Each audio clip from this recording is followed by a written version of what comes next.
You're listening to the S.A.S.S podcast. I'm your host, Christie Rocha, also known as S.A.S. I identify as a woman, a wife, and a mother. That should tell you a lot already. And over the last few years, I've learned the value of talk therapy. I have seen how my inner work not only enhances my own well-being, but also my marriage, my parenting, my relationships. And in fact, you wouldn't be hearing this right now if it weren't for the work I've done. My mission is to debunk the misconceptions and stigmas around what therapy is and who it's for. Let's normalize working on our mental health and seeking help when needed. We've all heard of self-care, self-help, and self-love, but do you often wonder how to actually make it all happen? I do.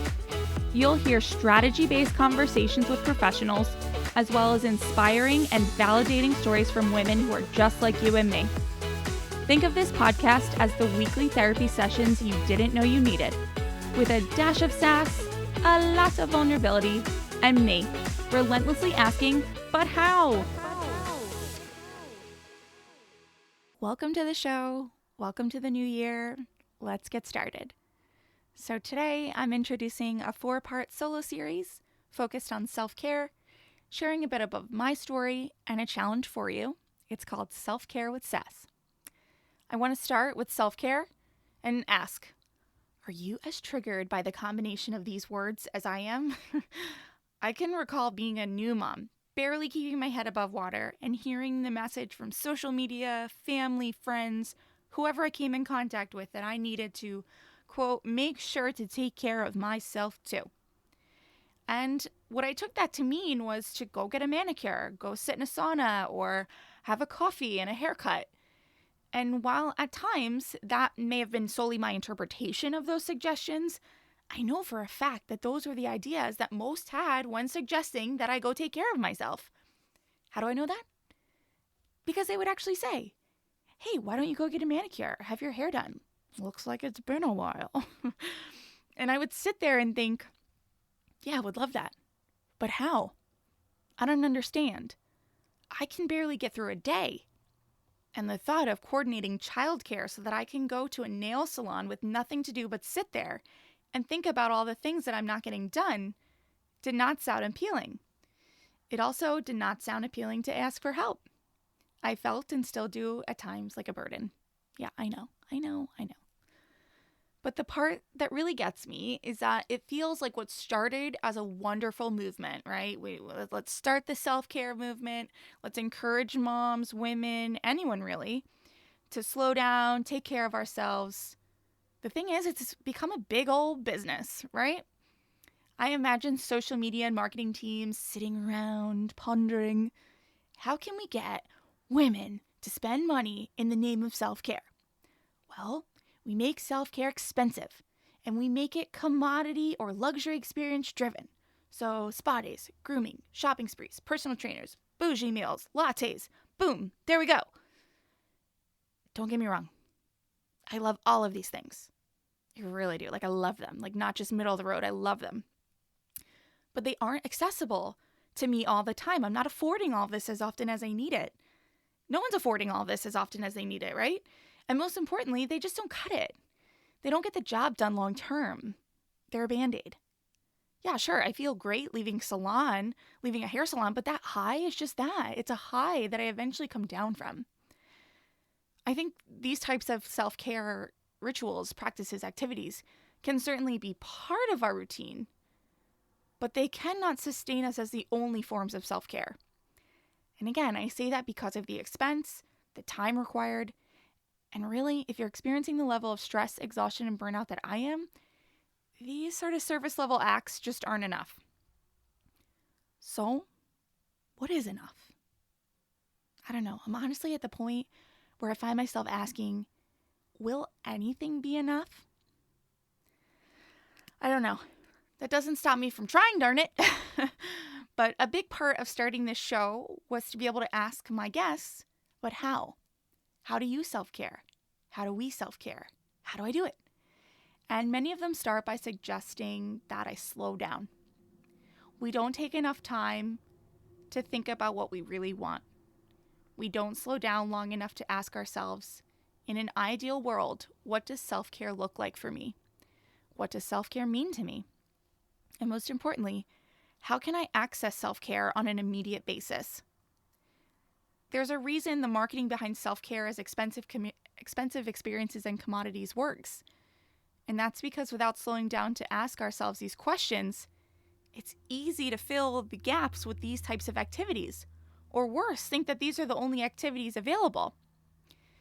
It's reminding me of one of the first therapy sessions I had, and my therapist asked me, "So, what do you like? What do you like to do?" I just stared at her. She asked me again, "If we can get you to a point where you have an hour or two to yourself, what are you going to do with it? What's something you enjoy?" I literally couldn't answer her. I had no idea. I had to take that as homework and dig deep into the mental archives and came up with things that I enjoyed as a teen and in my 20s. I told her, I like making collages out of magazine clippings, and I like listening to music and finding new artists and organizing my iTunes library. I like purging and organizing closets. I guess I like to read. I know I like to watch Real Housewives. I don't know. I really don't know. Could you answer that immediately? I'm asking you right now. What do you like? What do you like to do? What do you enjoy doing? If you can't answer it, take some time to think about it.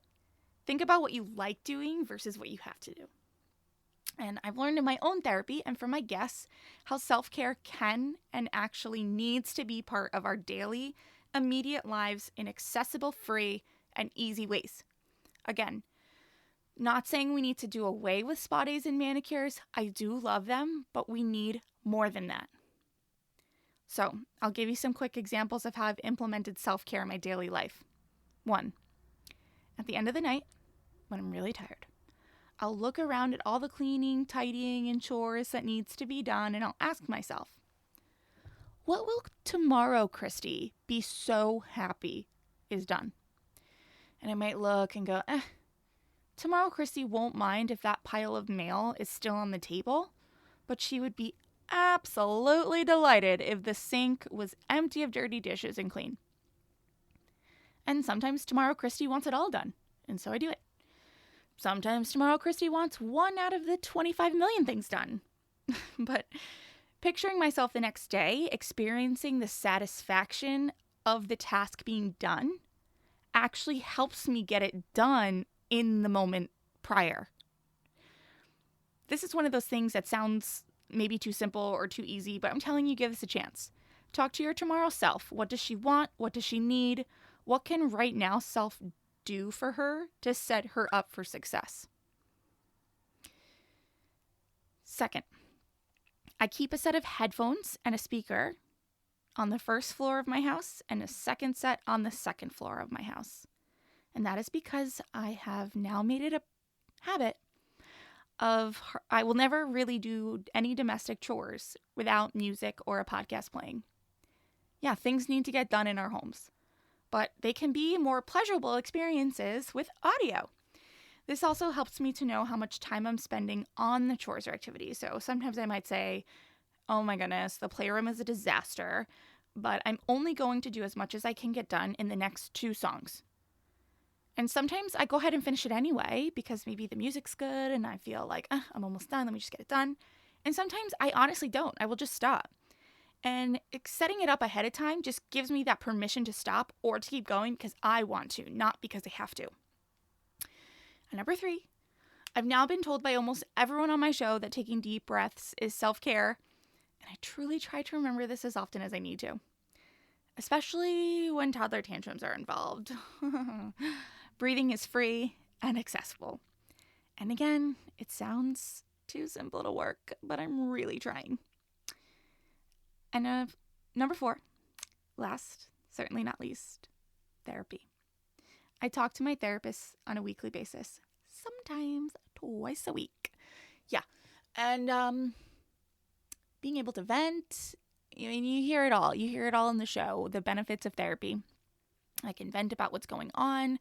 I can dig deep, whatever. I talk to my therapist. Okay, so this this challenge of self-care with S.A.S.S.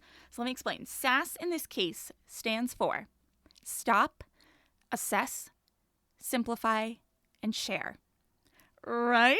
Oh my God, I love it so much. Okay, so what you're going to do is you're going to go to www.sass.com/care to sign up for the challenge. You'll receive an email from me with all the details.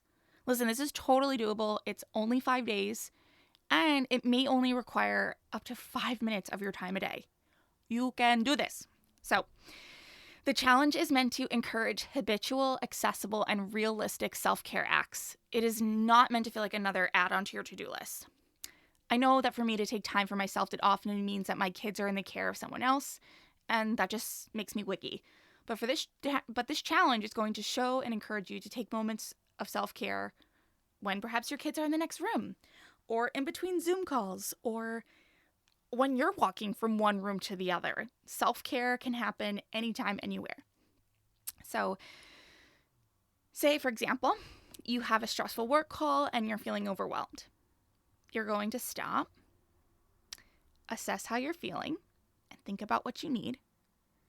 Take another moment to simplify the need. What can you do right here, right now? Then you're going to do it.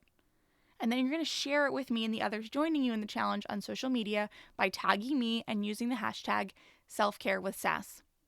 The sharing part is critical because I know that without hearing how other women self-care, I'd still be thinking the only way I can take care of myself is by getting a manicure. We can help each other by sharing ideas and holding each other accountable.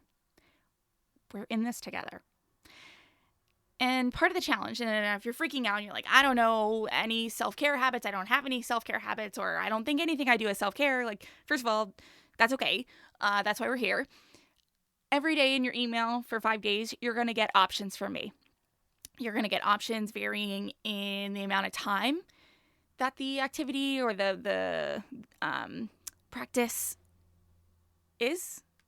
You're going to get options based on the type of self-care. Is this for me? Is this about my body? Is this about my relationships? Is this about work? And we're going to vary it up. So if you're like completely blank, this is the point of this. I'm going to be providing self-care activities for you that are easy, accessible, and for the majority free.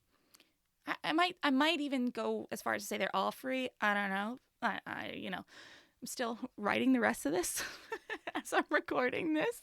Flying by the seat of my pants. But the point is that it'll be quick, they'll be easy, they'll be doable. And if you really are looking to step up your self-care game this year, head over to sass.com/care, sign up for the challenge, and don't forget S.A.S.S. Stop, Assess, Simplify, and Share. Boom. Okay. I hope to see you all there, and look out for the next installment of this solo series next week. Bye. Thank you so much for tuning in today. S.A.S.S Says is a production of Luann Nigara, Inc. This podcast is meant to be educational and not meant to replace professional therapy or professional medical attention. To learn more about today's show and what's new in my world, head over to sass.com. Thanks so much. Talk later.